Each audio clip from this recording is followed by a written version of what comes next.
En 2022, lorsque l'avion de reconnaissance P-8A Poséidon de la marine américaine a survolé la mer de Chine méridionale, il a été averti par une patrouille chinoise. La Chine a affirmé que l'avion avait pénétré illégalement dans le territoire chinois. L'avion a immédiatement reçu l'ordre de quitter la zone. Plus tard, un autre avion qui passait dans la zone a reçu un avertissement similaire. Des journalistes étaient présents dans l'avion et voici ce que disait l'avertissement. La Chine a la souveraineté sur les îles Spratly ainsi que sur les zones maritimes environnantes. Éloignez-vous immédiatement ou il y aura des conséquences. Dans l'ensemble, ça paraît normal qu'un pays émette un avertissement lorsqu'on pénètre dans son espace aérien sans autorisation. Cependant, il y a un hic. Selon le droit international, ce territoire n'appartient pas à la Chine. Voici ce que le pilote américain a répondu aux Chinois. « Je suis un aéronef de la marine américaine menant des activités militaires légales en dehors de l'espace aérien national de tout État côtier. » Il ne l'a pas mentionné, mais certaines de ces îles n'existaient même pas il y a quelques années. Mais de quoi parle-t-on au juste? Laissez-moi me servir un café et je vais tout vous dire.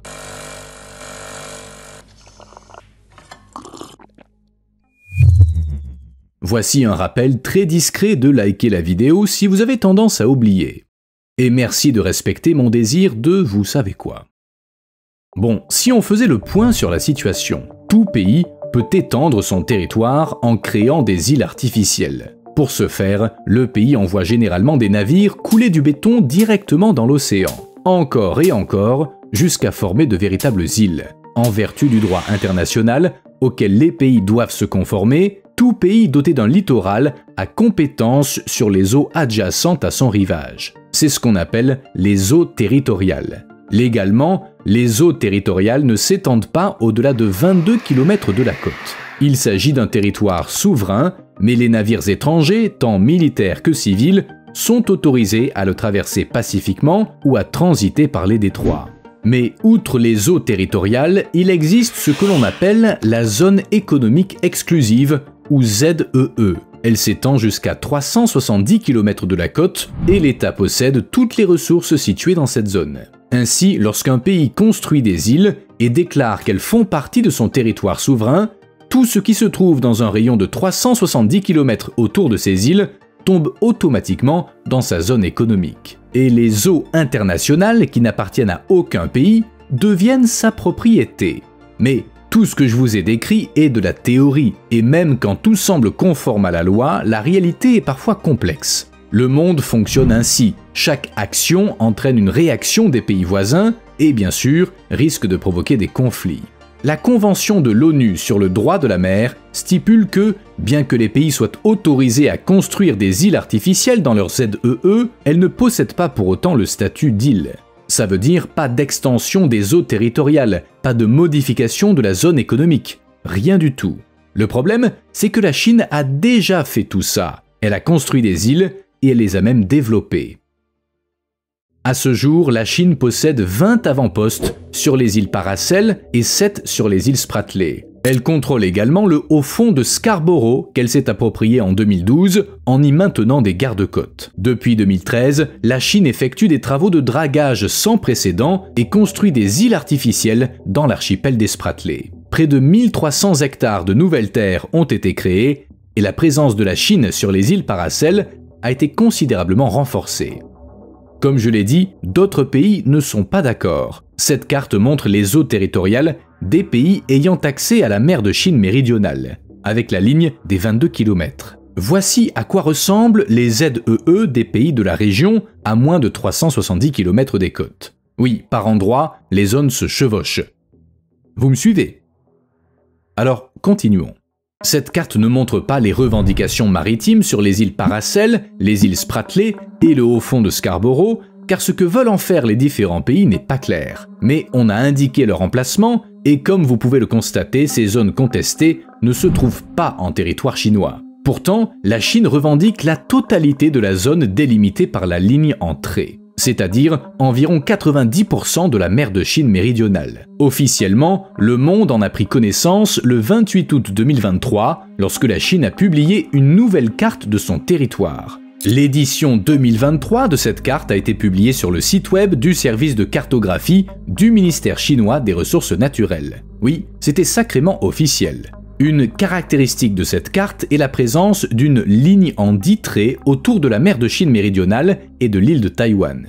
Pour le reste du monde, cette zone appartient à d'autres pays ou est considérée comme des eaux neutres. Bien qu'un tribunal international ait statué en 2016 que la Chine n'avait aucun droit sur ces territoires, Pékin a ignoré la décision et insiste sur la légitimité de cette ligne en trait. Il faut dire que ces revendications remontent à plusieurs siècles. Les premiers voyages en mer de Chine méridionale remontent au IIe siècle, sous le règne de la dynastie Han, lorsque les empereurs envoyaient des explorateurs et des fonctionnaires pour étudier les autres régions d'Asie. Les archives montrent que les puissantes dynasties chinoises de l'époque ont exercé un contrôle presque total sur les eaux pendant des siècles.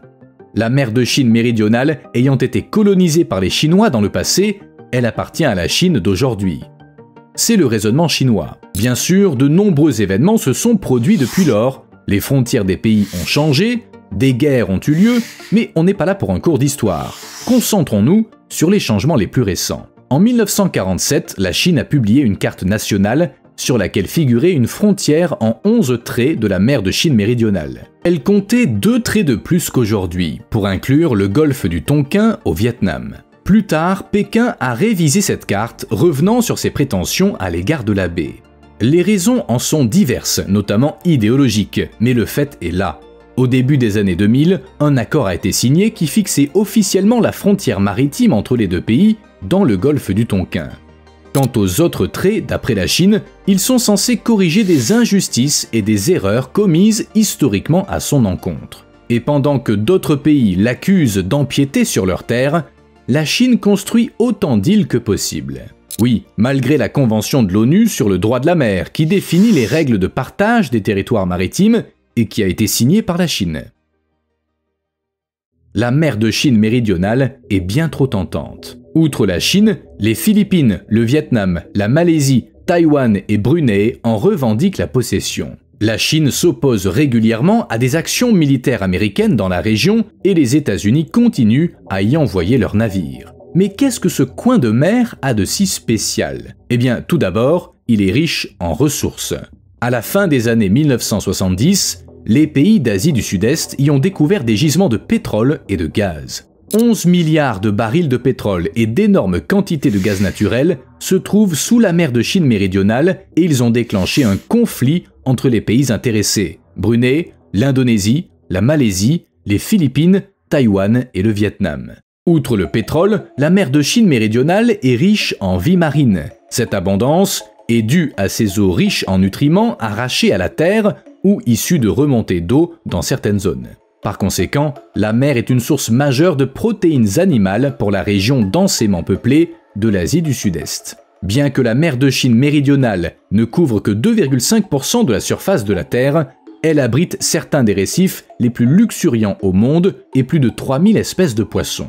Le secteur de la pêche joue un rôle crucial dans l'économie chinoise. Les revenus de la pêche représentent 3% du PIB du pays et ils rapportent 266 milliards d'euros par an. On estime que 7 à 9 millions de pêcheurs travaillent en Chine, exploitant 450 000 navires de pêche, ce qui constitue l'une des plus grandes flottes au monde. Certains d'ailleurs affirment que la Chine étend son territoire pour offrir de nouvelles opportunités aux pêcheurs. Cependant, ce qui intéresse la Chine, ce n'est pas les ressources halieutiques et les gisements de pétrole et de gaz. Enfin, pas seulement. Le pays a d'autres motivations économiques, car à la fin des années 1970, la mer de Chine méridionale était l'une des routes commerciales les plus importantes au monde. L'équivalent de 4 750 000 milliards d'euros de marchandises y transitent chaque année. Pour être plus précis, selon une conférence de l'ONU sur le commerce et le développement, un tiers du commerce maritime mondial passe par là. Ces dizaines de milliers de cargos représentent 40% des échanges commerciaux de la Chine, un tiers de ceux de l'Inde et 20% de ceux du Japon avec le reste du monde. Tous ces cargos passent par le détroit de Malacca qui relie l'océan Indien à la mer de Chine méridionale. En fait, il s'agit pour ainsi dire de la seule route possible. Regardez une carte du monde montrant la position des navires et vous verrez quelque chose comme ça dans cette zone. Chaque fois qu'un Européen ou un Américain commande un produit en Chine, ce dernier emprunte la mer de Chine méridionale. Maintenant, imaginez le nombre de marchandises commandées chaque jour. Et comme d'importantes routes maritimes traversent cette zone, la contrôler conférerait à la Chine une forme de pouvoir régional, voire mondial. Mais attendez, si les navires chinois empruntent déjà cette route, pourquoi la Chine ne s'en contente pas? C'est très simple, pour une question de sécurité. En cas de conflit majeur, si la Chine perdait l'accès à cette route commerciale, l'économie du pays en souffrirait énormément. C'est pourquoi elle fait tout pour renforcer sa présence dans ces eaux et les contrôler quoi qu'il arrive. La Chine dépend fortement du commerce, à tel point que l'accès à la haute mer par la mer de Chine méridionale est une question de survie nationale. Du point de vue de la Chine, il existe une possibilité bien réelle qu'un jour, le pays soit coupé du commerce mondial. Alors, elle doit agir la première. Il y a une troisième raison pour laquelle la mer de Chine méridionale est si importante pour la Chine, la défense. Les bases militaires construites sur ces nouvelles îles améliorent considérablement ses capacités d'alerte. Après avoir construit les îles, la Chine y a installé des plateformes lance-missiles anti-navires et anti-aériens et des avions de chasse. C'est assez impressionnant. Aujourd'hui, le pays contrôle 4 avant-postes dotés de pistes de 3 km de long dans des zones contestées de la mer de Chine méridionale. Woody Island, Fiery Cross Reef, Mischief Reef et Subi Reef. Ils abritent également d'autres équipements militaires, missiles anti-navires HQ-9 SAM et YJ-12B, équipements de radar et de communication et hangars destinés à des avions de transport, de patrouille et de chasse. Le rayon d'action de ces avions, comme le J-15, à partir de ces îles, est assez important en théorie. Mais je dis bien en théorie. En pratique, ces avions ne peuvent opérer efficacement qu'à portée des radars et autres capteurs. Sans couverture radar, leur connaissance de la situation est faible et avec elle, leur efficacité. C'est pourquoi les îles et les équipements militaires qui s'y trouvent sont d'une importance capitale. Et bien sûr, tout ça aggrave les tensions entre pays. Imaginez, la Chine a entièrement militarisé ces îles et bien entendu, ça a été perçu comme une démarche agressive, une menace pour les pays voisins. Enfin, c'est du moins ce que dit le commandant américain John C. Aquilino. Malgré les incidents que j'ai mentionnés, les avions de la marine américaine ignorent les avertissements et ils poursuivent leur mission de reconnaissance en mer de Chine méridionale. Une fois, à cause de ça, un avion chinois a volé beaucoup trop près d'un avion américain, effectuant une manœuvre dangereuse dans cette région contestée. L'équipage américain a rappelé aux Chinois la nécessité de respecter les règles de sécurité aérienne, mais quoi qu'il en soit, la situation est très tendue. De plus, des affrontements entre la Chine et les autres pays ont lieu, car nombreux sont ceux qui accusent Pékin d'envahir leur zone économique exclusive. En 2012, par exemple, Pékin a pris le contrôle du récif de Scarborough dans la zone des Philippines après des mois de disputes entre navires armés. En octobre 2023, les Philippines ont retiré plusieurs bouées chinoises qui empêchaient leurs pêcheurs de travailler. Avant ça, en août, les Philippines avaient accusé la Chine de manœuvres dangereuses. Ça s'est produit après que les gardes-côtes chinois ont tiré au canon à eau sur des bateaux philippins. Le Vietnam n'est pas en reste. Il a construit 21 structures sur les îles Spratly, le plus grand nombre à ce jour, et il est en conflit avec la Chine. Voici ce que ça donne, les structures du Vietnam étant indiquées en vert et celles de la Chine en bleu. Et personne n'a l'intention de faire marche arrière. Mais il doit bien y avoir une solution, non? Eh bien, les Philippines ont entamé une procédure contre la Chine auprès de la Cour permanente d'arbitrage de La Haye. Le tribunal a statué en faveur des Philippines, déclarant que la Convention de l'ONU sur le droit de la mer supplante tout droit historique ou autre droit souverain ou juridiction dépassant les limites imposées par la Convention. En d'autres termes, la ligne en 9 traits n'a aucune validité. Cependant, cette décision n'a pas beaucoup dérangé Pékin. Le pays a continué à construire des îles et à placer des gardes-côtes, des bateaux et des policiers dans les eaux contestées, en ignorant tout ce qui avait été dit. Bon, mais je ne comprends toujours pas pourquoi la Chine construit tout ça là et pas ailleurs. Je veux dire, si elle considère que toute la mer de Chine méridionale lui appartient, elle peut construire où elle veut, mais elle ne le fait que dans certaines zones. Avant tout, la mer de Chine méridionale couvre 3 685 000 km² et sa profondeur moyenne est de 1212 mètres. Il existe bien sûr des endroits beaucoup plus profonds. Par exemple, au beau milieu de la mer, la distance entre la surface et le fond peut atteindre 5 559 mètres. Construire des îles dans cette zone n'aurait aucun sens, car ça nécessiterait une quantité énorme de matériaux de construction, ce qui rendrait ces îles excessivement chères. C'est pourquoi la construction a lieu dans des zones où, d'une part, l'eau est peu profonde, et d'autre part, les ressources nécessaires à la création d'îles sont accessibles. De telles constructions ne sont pas sans conséquences, et je ne parle pas d'économie ou de politique. La Chine a transformé 7 récifs des îles Spratly en îles artificielles. 7 récifs. Le pays a utilisé une méthode spéciale qui consiste à extraire le corail du cœur du récif, à le broyer et à l'utiliser comme terre artificielle. Ça paraît déjà discutable. Bien que le dragage, la poldérisation et la construction d'îles artificielles ne soient pas propres à la Chine, l'ampleur, la rapidité de la construction, la biodiversité locale et l'importance des îles Spratly pour l'écologie de la région rendent tout ça très préoccupant. Outre les dommages causés aux récifs, les activités de la Chine ont un impact sur la pêche près des sites poldérisés et elles pourraient avoir des effets globaux à long terme. Sans compter que plusieurs récifs ont été complètement détruits pour servir de base aux nouvelles îles. Ça cause d'énormes dégâts à l'écosystème marin environnant. Et tout ce qui a été construit pourrait bien finir par sombrer et littéralement étouffer la vie marine.